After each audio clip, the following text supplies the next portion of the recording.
I was born in Mile End, which is about a mile west of Adelaide, and in 1921. And was it a rich family you were in, or? No, definitely not. No. My dad was out of work for 6 weeks during the Depression, and that was a worrying time, of course, but I was still a kid then. And I'm a child of the Depression. Right, so your childhood was in Adelaide? Yes. And went to school in Adelaide? Yes. And when you left school, did you have any idea what you wanted to be, or? Well, when you were leaving school at the end of 34, as I was, there was still an effect of the Depression, and you wanted a good, stable job, and I looked for that and got it. And what was this good, stable job? I was in life insurance inside the office, so that my dad pointed out, if there's a depression, people are always after loans, so that they'll be busy in the office. Right. So the 1930s went along, and you continued working in the life insurance office. Yeah. Only 3 years. Yeah. I left school when I was 15. Right. And then, having left school at 15, got into the insurance office. By this time the war's just about starting in Europe.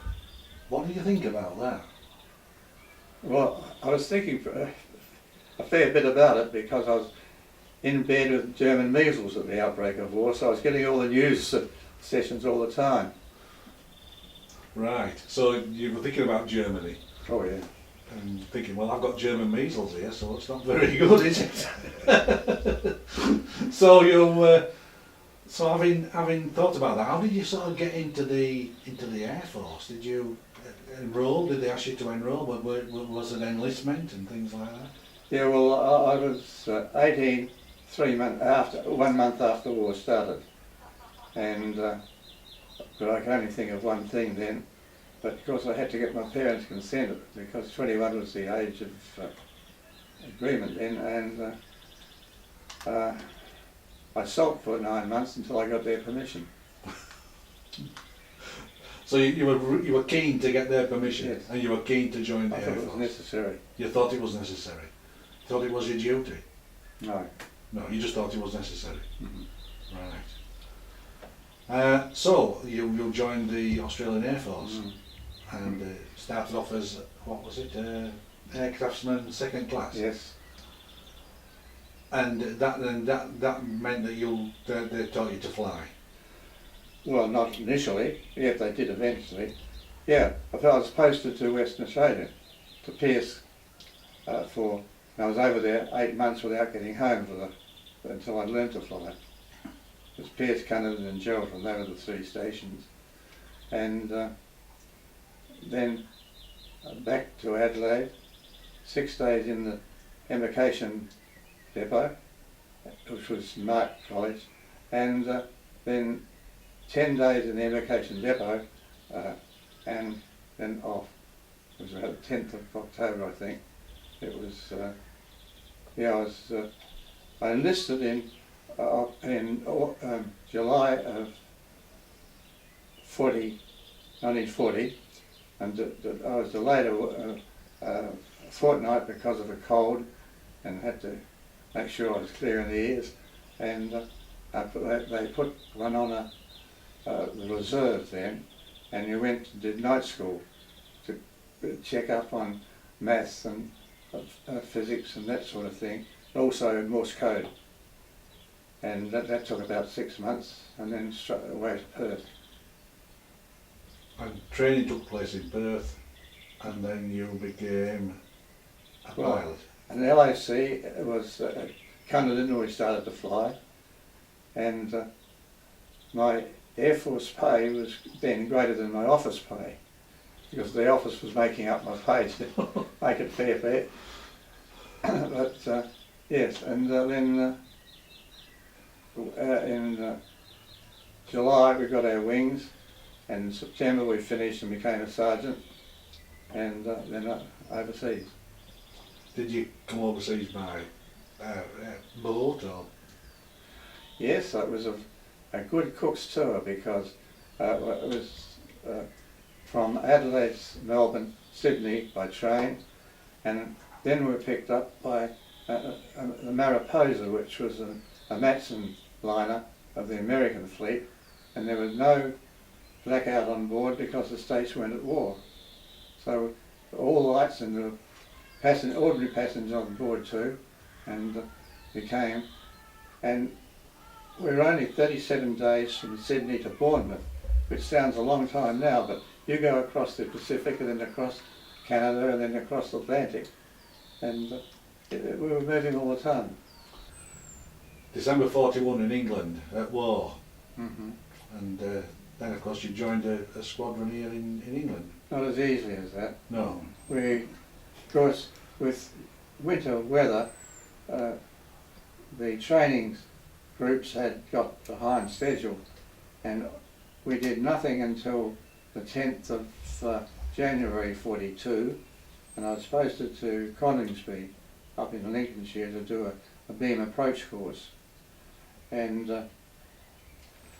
at the end of that fortnight we went back to Bournemouth and sat on our tails again. And we were pretty hostile then because the situation in Australia looked pretty grim then, and we were doing nothing, and we wanted to be home. Yeah, of course, with Pearl Harbor just occurring, you were sort of panicking and thinking that we're next on the list, sort of thing. Singapore had gone, Batavia had gone, Yeah. and we were still doing nothing at Bournemouth. Yeah.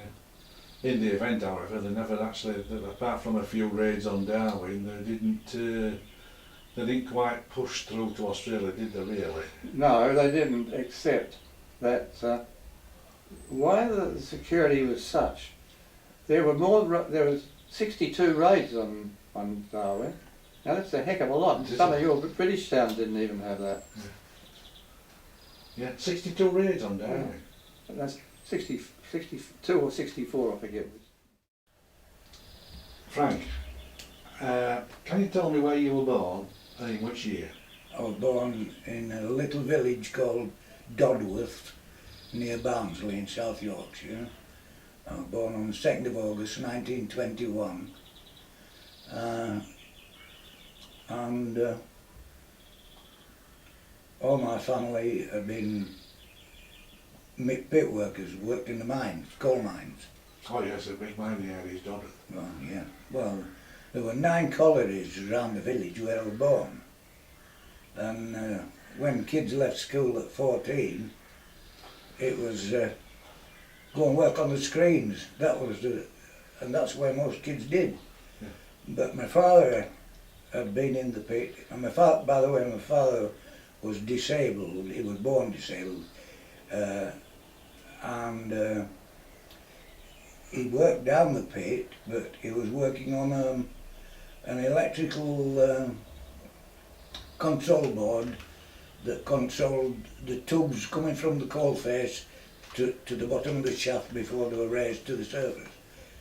And he said to me early on, before I left school, "The mentioned pit," he says, "and I'll get the hair all clouted because that's get down to some studying because they're not going down pit."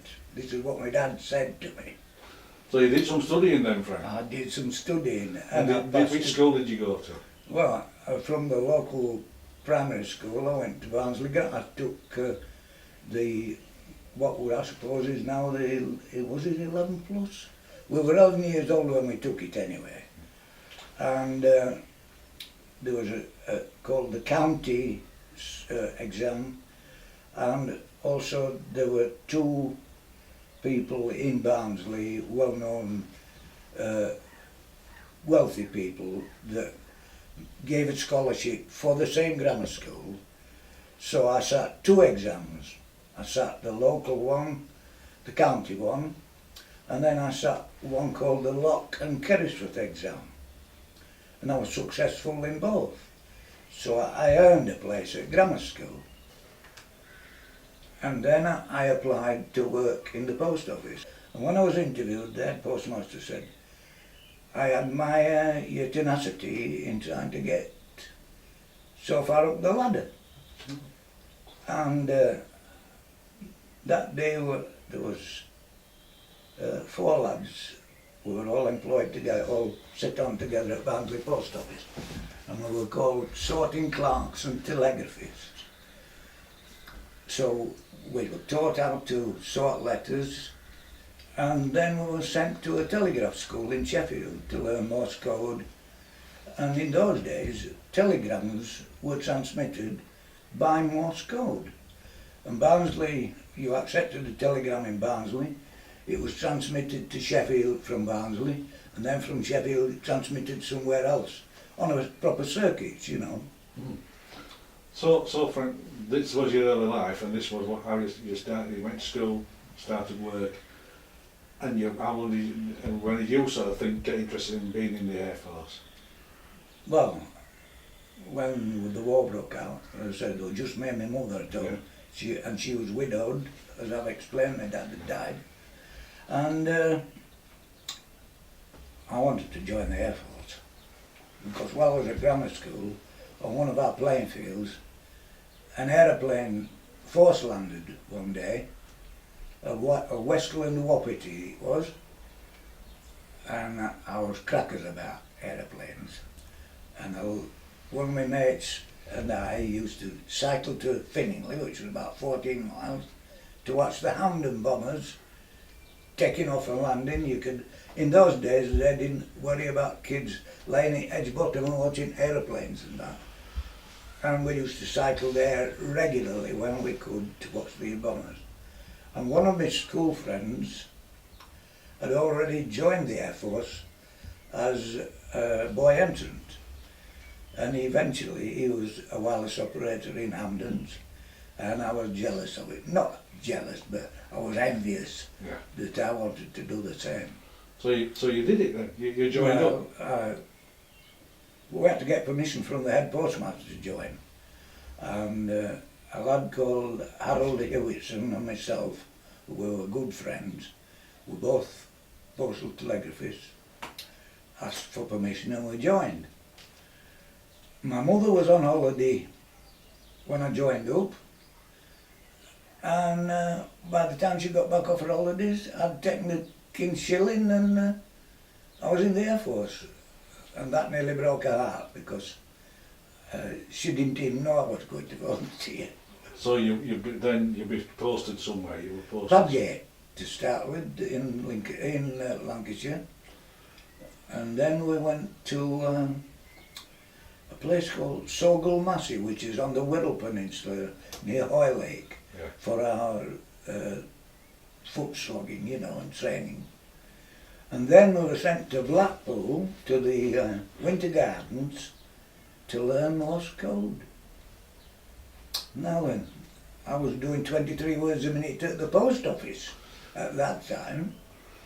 And who should be the instructor in the Queen's Hall at the Winter Gardens at Blackpool was my own post office overseer from Barnsley. He'd been instructed by the government, I suppose, to go and teach Morse. And it was a 14-week course. And he said to me this morning, and I turned up, "What are you for?" I said, "I've come to learn Morse." He said, "Well, that'll get lost for 14 weeks. So I had 14 weeks in Blackpool, living it up. The lad that I joined up with, Harold Hewitson, he was shot down on his first op, and his mother never spoke to me again. She blamed me for encouraging him to join up. His father came to see me, and he said, "Forgive my missus," he said. She feels so bereft at losing her lad. And he said, she's got somebody to blame, and she's picked on you. And he said, "It's not your fault." But she never spoke to me again. I've been on this bombing mission at a place called Bassingham Fen, which was a bombing range. And these trainee bomb aimers took it in turns to get into the bomb aimer's position and drop their practice bombs. But as I say, a normal crew for a Lancaster is 7, and there were 8 bomb aimers in as well, so there was 15 people in that. And if you've not been inside a Lancaster, there ain't a lot of room. And when I'd sent my landing signal, you always had to send a landing signal when you were coming into land. I got out of my seat, somebody moved into it, and I went and down the back of the aeroplane and sat on the tailwheel assembly. And as I say, he made an approach, couldn't get down, tried to overshoot, but he failed in that, and he skated across the road at the A15 and hit this gun emplacement. I don't know what happened after that, except that the tailwheel assembly came through its housing, hit me up to the rear, catapulted me to the top of the aircraft, and I was scratched like that. And in front of me was the Elsan, which burst open with a chemical toilet, and I'm told that when they found me, I was laid in a chemical toilet in the gubbins, and that's how I was taken to hospital. I don't know what happened to the rest of the crew, I hadn't a clue. But I was unconscious and pulled out, and I don't know I haven't a clue what happened to them. So that's the last time you ever saw those people? Oh yeah, I was sent to R.H.Bay hospital outside Sleaford, and that ring that's on my finger was my father's, and when my dad died, when I was 15, my mother gave it to me. His initials were the same as mine. My dad's name was Fitzroy Walshaw, and my name's Frank Walshaw, and I've worn that ring ever since my dad's funeral. But on that night that we crashed, while I was laid in the goo, I don't know what happened, it came off, and I'd lost that. And when I was in hospital, when I woke up, the ring went on my hand. And eventually, it was returned to me by this adjutant at Waddington. The maintenance unit people had been to clear the mess up and found my ring. Lucky to get it back then, Frank. I was lucky, yeah. Yeah. And that was my first crash. And then, as I say, if you want to go on from there, how I met Colin then. So after this crash, Later. Eh? Not until after. Well, I had another crash before I met Colin. you Two never crashes before. Oh yeah, I came out of hospital. Oh well, we'll hear these then. We'll come. I want to know Well, your I two legs. came out of hospital about a month after. I was encased in plaster from my shoulders to my hips, and a neck brace, you know, because I damaged my neck and my spine when this thing had. When I came back to the squadron, I'd started training again then with a bloke called Eason, and he lived in Wakefield. He was a Wakefield lad. And I went through all the exercises again, circuits and landings and conversion and all this. And on the 16th of August, did I tell you I'd already crashed in a Hamden? I didn't, did I? No, I forgot that.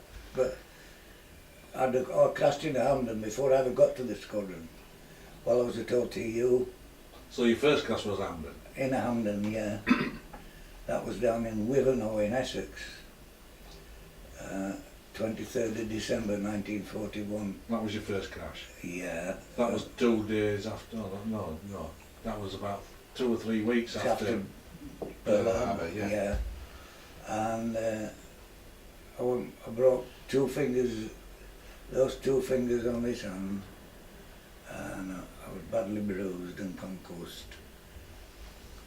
And we'd come down in a blizzard, and nobody else was hurt.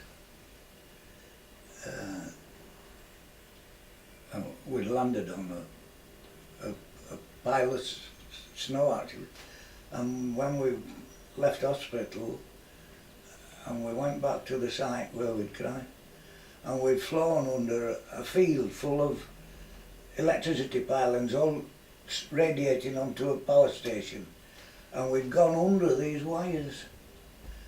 Lucky us. Very lucky. Aye. And that was the first. The second one I've just told you about. And the third crash was on the 16th of August, and we were on a training mission. And we'd done 4.5 hours in the air. And we had with us one lad who had just come from, he was a flight engineer, just come from St Athens Engineers School. It was his first all the training at St Athens, there's no Lancasters there. It was all classroom and dummy fuselage and all that. So it was his first trip airborne in a Lancaster. And we'd done 4.5 hours. Coming into land, about 7 o'clock in the evening it was. And it was a day just like this, as clear as a bell all round. We had an engine fire. Now, an engine fire is not, it's not that serious, because inside each nacelle there's a fire extinguisher, and then there's a button that's pressed to stop your propeller windmilling. And the pilot told this lad to feather the engine, that means to stop the prop windmilling, and to put the fire out. But he pressed the wrong buttons. So we'd got our wheels down, we had our flaps down, which are your air brakes more or less, and we were only doing about 80 knots, and we were going over this village, and then he killed this engine, and we'd one already not working properly, and he just went into a yaw, and we hit a pig farm outside the village, and unfortunately the lad that had made the error was killed, and the bomber was still in the front and he was killed. And my transmitter stood on top of the receiver, and in those days there were no every set had a set of valves, you know, and the transmitter valves were massive valves, and to stop vibration on your valves they were all set on like rubber cushions. Everything, when you were moving, it vibrating, but it was vibrating so that they wouldn't break. And this thing just came loose off its mounting, and it just come down and hit me in my chest, broke my breastbone, some ribs, and the aircraft broke in two just after where I was sitting, and a farmer and a local butcher pulled us out, and I finished up in hospital again. So when I came out of hospital, I was looking for another pilot, and this is the fella I found. Or he found me, I don't know which. I didn't find you. No, I don't know. So the thing is then, Frank, what you're saying is that you'd actually crashed 3 times before you actually met. Oh yeah, Yeah. and I'd never been over Germany. No, you'd never been over Germany, Oh, but no. you crashed 3 times. Yeah. Right then, Frank, so at this stage you've crashed 3 times, you've not even been, you've not fired a shot in anger, so to speak. No, I haven't, no. And your last crew's gone, so then you met Colin. Yeah, but How did you meet Colin? I don't know. I think he met me, but I don't know how. So it's I like, can't remember how we met. Can you remember Colin? No, it's not like the modern, when I say modern, the later in the war they put everyone in a big hangar and you sorted yourselves out. They didn't, they just said here's your crew, and the adjutant gave me a list of crew. I had to found them, but I certainly wouldn't have wanted Frank. I mean, someone with luck like that, the 3 prangs, and I wouldn't have wanted him. I had enough trouble looking after the rest without someone who's accident prone, so I knew nothing about it. We just started from there. So what do you think when you finish up with a new radio operator who's already crashed 3 times? You must have been not very happy about that then. Well, I didn't know. Oh, he never told you? He never told me, fortunately. And so you then flew together with your other people on your crew, and did how many sorties over Germany you together? 21, I think. 23, I think. 23. 23. I know he did 20 odd. Yeah. And no crashes? Oh God, no. No, he was a good pilot. Oh. and was he a good radio operator? I couldn't tell. I mean, I didn't hear what he sent back to base. He didn't get into trouble, so he must have been. You see, can I interrupt at this? Yeah, you carry on. I was the best wireless operator on the squadron because I was post office trained. So I was used to accepting 23 words a minute. Operating rates on a bomber was about 14. And when we took off to go on a raid, you had to listen out to group station every half hour. So I wasn't in touch with the rest of the crew. I was listening to my wireless. I wasn't, and you couldn't speak to Colin while I was listening because they're on one was radio telephony, the other one was wireless telegraphy, and I was on wireless telegraphy when I was sending them. Radio telephony was between the ground and Colin or between crew members. So I knew very little of what was going on in the aeroplane because if you missed a broadcast, that was to start with as a court-martial offence. If I missed a broadcast, they could have said, return home, raid cancelled, and if I missed that, we could have gone over to Berlin on our own. That would have been very nice. No, or you got sent to another airfield because there was so much fog in Lincolnshire that we were diverted quite frequently from Waddington to we landed at Middleton St George a couple of times, down in Kent at Manston we landed, Oakington in Cambridgeshire, all over the place we landed, and if you missed those messages, you were in trouble. So you can tell how important it was. And everything was in code, remember? And all our coding was on rice paper. If we came down in Germany, we had to eat it. And you never had to do that though? No. But that's another tale. I was a good wireless operator, but I was frightened to death when I got in that aeroplane. And there used to be a stanchion run from the roof of the aeroplane down the side of my seat. And on every takeoff I used to get all of that, shut my eyes. Until eventually it got easier and easier. But at the first I was absolutely terrified. And I don't like flying now. Oh, you did it? Oh well, as I said, if you'd said to your squadron commander, I'm not going to operate anymore, it was called lack of moral fibre. You were stripped of your brevet, your tapes, and you were sent to do the muckiest job they could ever find for you in the Air Force.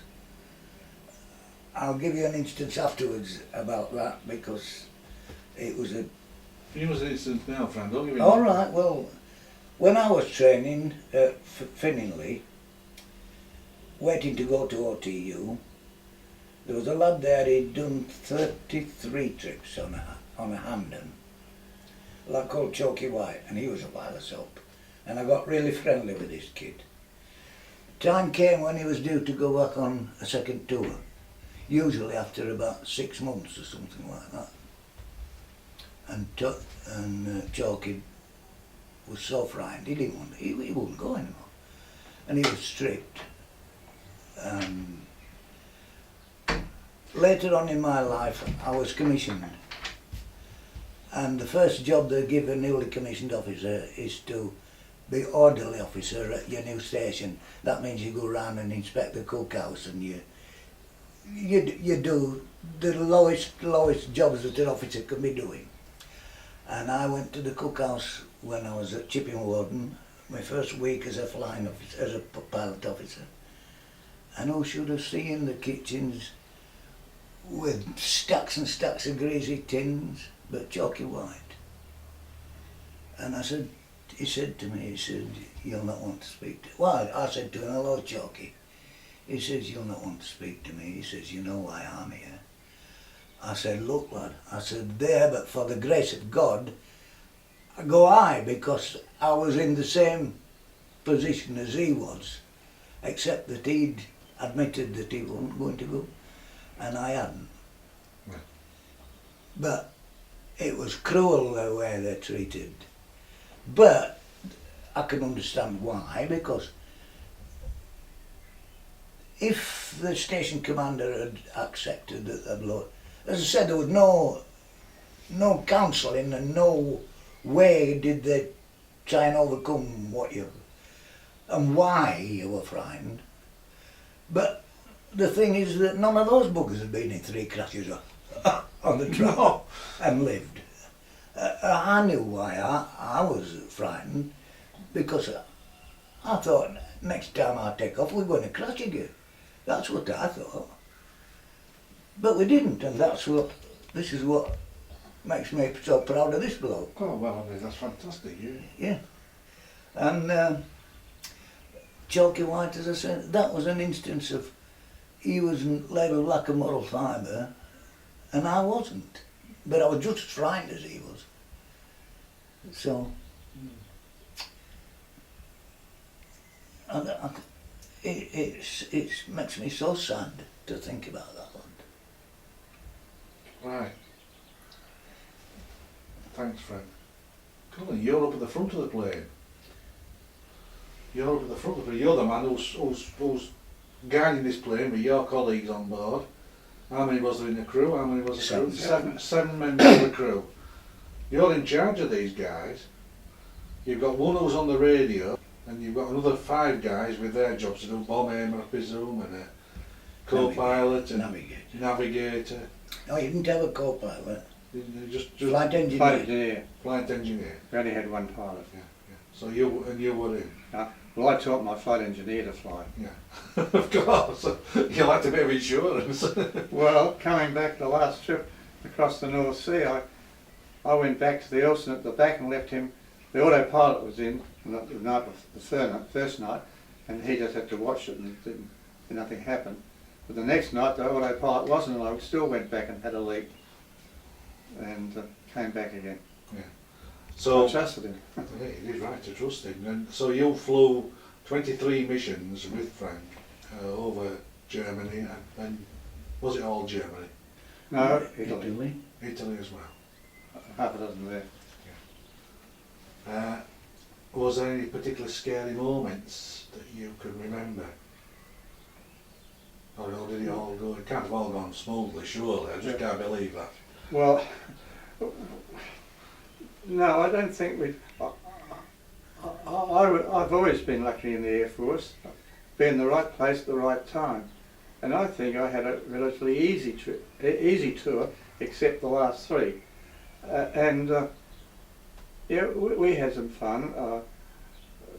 We were, we went off and did 4 trips in 6 nights, and then we were on low-level formation flying.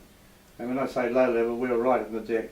I mean, the land army girls used to cover their ears, and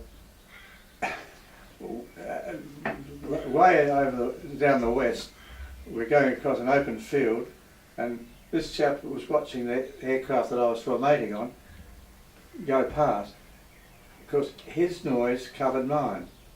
But as soon as mine covered up, he looked around and fell flat in his face. we were that low. Yeah. And we went to Italy that way. That was translated one moonlight night to Stuttgart, and we climbed up over the English Channel going south, and then when we pointed the nose down and went through the fighter belt quickly and got down to low level, and then we turned east to go to Stuttgart, and I can remember a farmhouse opening the door, wondering what the noise was, and you could see the light come out, and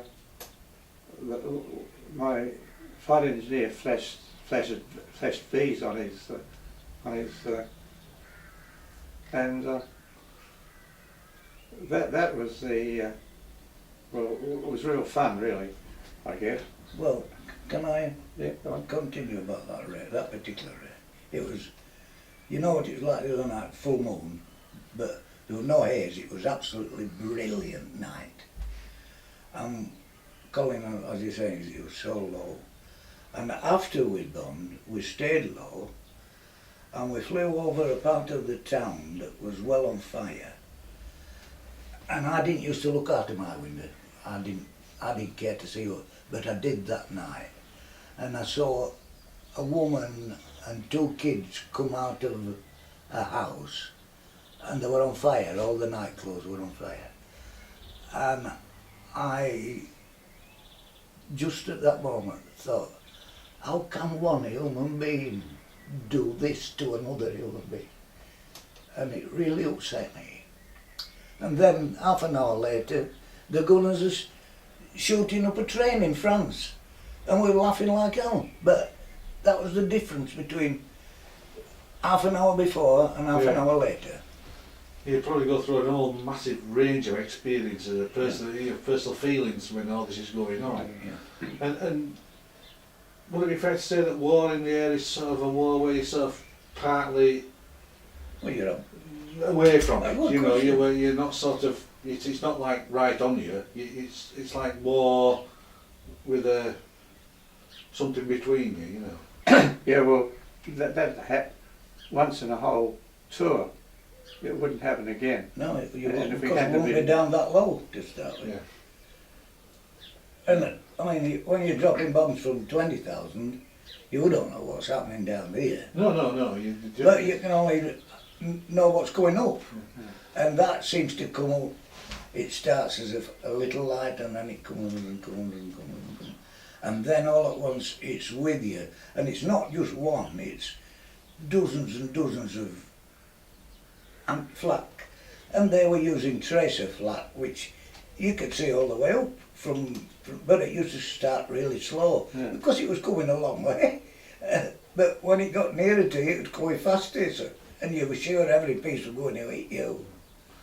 Yeah. So it must have been pretty early at times, though. Oh, Frank said he didn't look out at the target, but when the last trip over Berlin, I'll mention 3 trips. It was in 1943. That was Essen and 2 Berlins. Now, They were. Essen was a trial of new system of bombing, and they had 20 Lancs on it and 3 Mosquitoes marking. Well, with the number of guns in the Ruhr, they could pick you out individually with 10 or 20 guns each. But 6 boomerangs, so they finished up with that number of, when I say boomerang, returns. Something was wrong with the aircraft. And we got away with that because the Merlins had 2-speed superchargers, M gear and S gear. S gear is when you were getting high and you wanted to speed the supercharger up. Now in the Mark 1, they were it was a lever and a mechanical movement. You push the lever in and you got S gear. When we got the Mark 3s, there was an American Merlin. They were very good. They had changed it to a switch, and that was electrical, pneumatic, and I selected it when we were going in. It was an unusual trip, because, an operation, because we were to climb as high as we could over our drone for an hour, which was running, and then you'd still get as much height as you could. And evidently the change between the electric and the mechanic and the Electrical and mechanical. mechanical side of it froze up, because it was cutting in. So we were climbing, then we'd fall down. We'd get Then we come in again. I left the switched on all the time so we could. And while this was going on, we were going in. Oh. On the last two, and he said he didn't get up and see what went on outside. Well, I had him up in the Astrodome, seeing what he could see out of everything, and he had noticed that the mid-upper gunner had collapsed backwards. So he called me up and told me immediately. So I said, "Get him out." And my flight engineer went with him, and they had a heck of a job getting the mid-upper gunner because it was an area like that to reach him, and the body's a fair size when it's completely lax. And they got him out, and he jumped into the mid-upper turret. And what had happened is the condensation from his breath had frozen in the mic and frozen up, and he was getting no oxygen, so he flaked out. And we got him in time, of course, and got him back. But on that time, we boxed us, and I counted 14 puffs of smoke over on the port side, just nearby, and when we got down again, my navigator came up and said, "Gee, I came up, I put the light out and came up to see what was going on." He said, "I counted 14 puffs on the starboard side." They were also barking on the port side too, and we were in the middle of it. So you just managed to... They boxed you, Yeah. They boxed us. so that they were, and they put searchlights up, then once they got you, you couldn't get out. And you imagine looking at a bloke that's boxed, and you're standing off, and you see him eventually bust into flames and then disappearing. And you think, when's our turn, you know? Well, it wasn't your turn, was it, Frank? You dive in quickly behind him. Yeah. I mean, he's going down with nothing you can do about it, so you dive in quickly behind him. And to escape.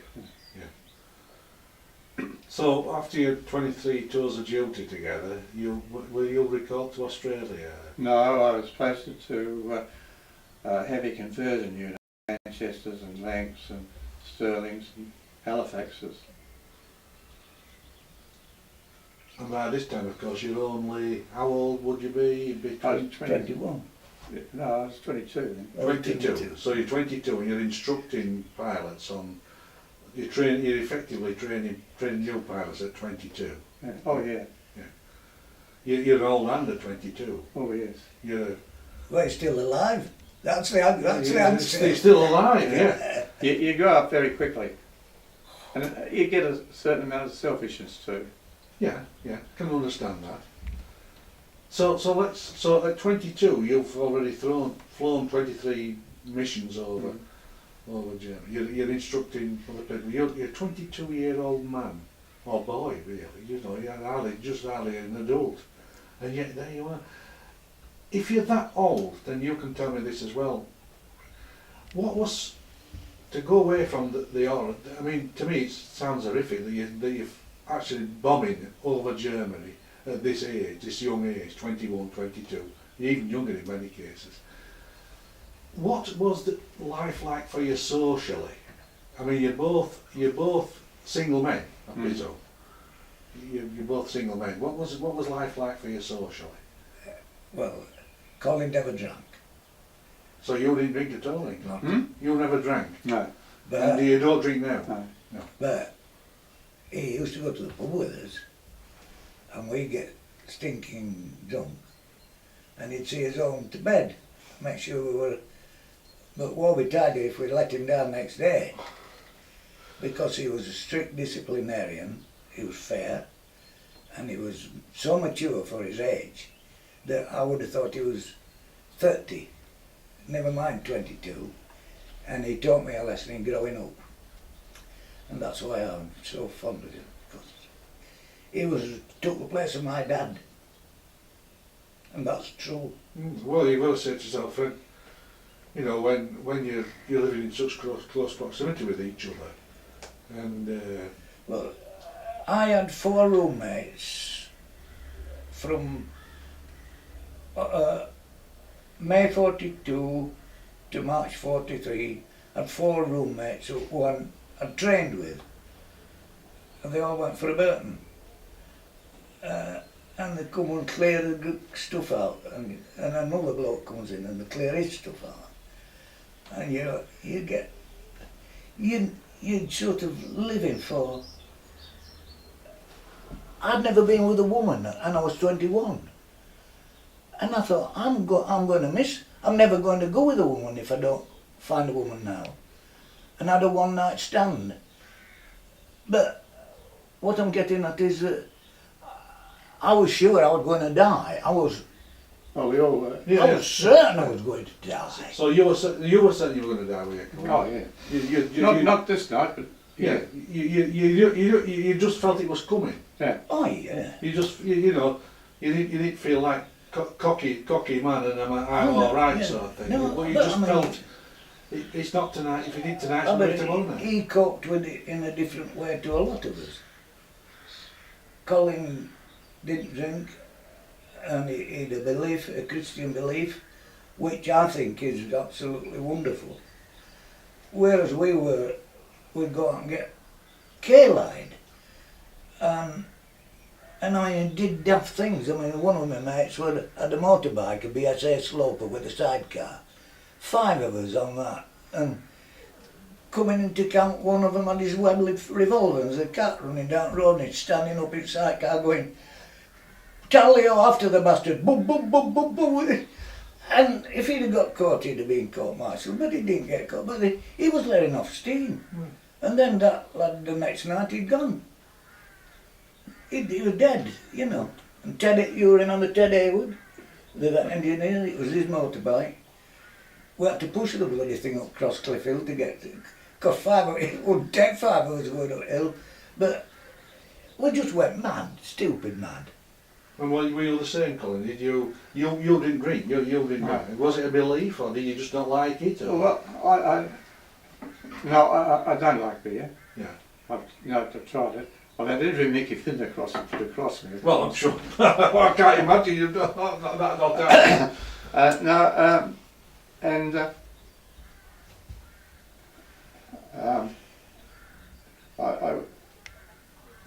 If any marriage should have failed, it was ours, because I started going out with a girl from the office 6 months before I was posted to Perth, so that we had 6 months free. And I went to Perth for 8 months, not getting home. Wrote 88 letters in that time. 88. Yeah, and then 6 days in leave, and then 10 days in the vacation pool, and then away for 7.5 years. We got engaged before I went away, and that was the 2 nights before we left. And so I felt I had something to live for, fair enough. We came back to Australia. We got married straight away. We couldn't possibly have known each other. So did the marriage not last then? Yes, it It did. did. It lasted. Oh yeah. So how long were you married to your wife? 58 years. She died 8 years ago. And so that lasted all through the war. Yeah. I wrote, when I left Australia, I made up my mind to write to the family once a week and Rhonda once a week. And I wrote 102 letters to each, and only 2 of them failed to arrive, which was pretty good for me. Yeah, pretty good, yeah. Yeah. So And he you kept a diary from the day one, and now he's got diaries, a daily diary from, when did you start? 40? In 1940. 40, and he does it still. Or when I went in the Air Force, put it that way, then I predated a few things. Yeah, But, So you kept a diary since 1940. And so that's 60, Unbelievable. 70 years. Unbelievable. Uh-huh. And to say, well, it's Rhonda was her name, was it? Yes. Yeah. And you met her in Adelaide, obviously, while you were working there. And so when you came over to England, you were faithful to Rhonda, were you? Always. Never. He was a prime example of faithfulness. Have you still got that diary? That's fine. Oh yeah. Show it to you later. Well, I mean, only my wartime. this is The old stuff. this is in print. It's bound. You can see it any time. Yeah. You can see any of my documents any time. You know that. I know that, Frank. I know that. Yeah. I know that, Frank. Frank, you quite amazed me with some of the stuff that you tell me. So 58 years married to the same girl, and a long marriage like that. And what about you, Frank? How did you? Well, mine was wrong from the start. As I say, it was a one night stand and it never turned out right. Except that she'd already been married and widowed. The lad was on 207 Squadron and he died in the Ardennes. And he'd left a daughter. And I stayed in that marriage because of the daughter. And then when the daughter was old enough, the marriage broke up. So you got divorced? I waited until she was old enough to go to work. And then it broke up. And strangely enough, I met a girl that I'd known before the war, who I'd loved since I was 11, and I told her when I was 16 I wanted to marry her. And she said I wasn't old enough to make my mind up, and she started having other activities, and I lost touch with her. Came back, and as I said, my marriage broke up in 57, I think it was. Came over to Barnsley to start with. Then I went to work in Huddersfield at Hobson's Valve Works. They were making all the valves for the nuclear station, you know, what do you call them? Like C-scale, what do they call them? Power station. All the valves were being made in Huddersfield. And I got a job in the drawing office at Hopkins Valve Works. And my cousin still lived in Barnsley, in Dodworth, where I was born. And I just went to a party there one night, and who should be there but the girl that I'd been in love with from being 11 years old, and her marriage had broken up. And that's how we got together. That was Rob's mum. So you got married? And we've been together from 57 until she died 5 years ago. Happiest days of my life. Wonderful. And Rob's been an absolute rock since his mum died. Well, he was before that. Since his mum died, he's been extra special. So, and every day I wake up and I thank God I'm living here in this beautiful part of the world. And I'm surrounded by lovely friends. Aren't we lucky?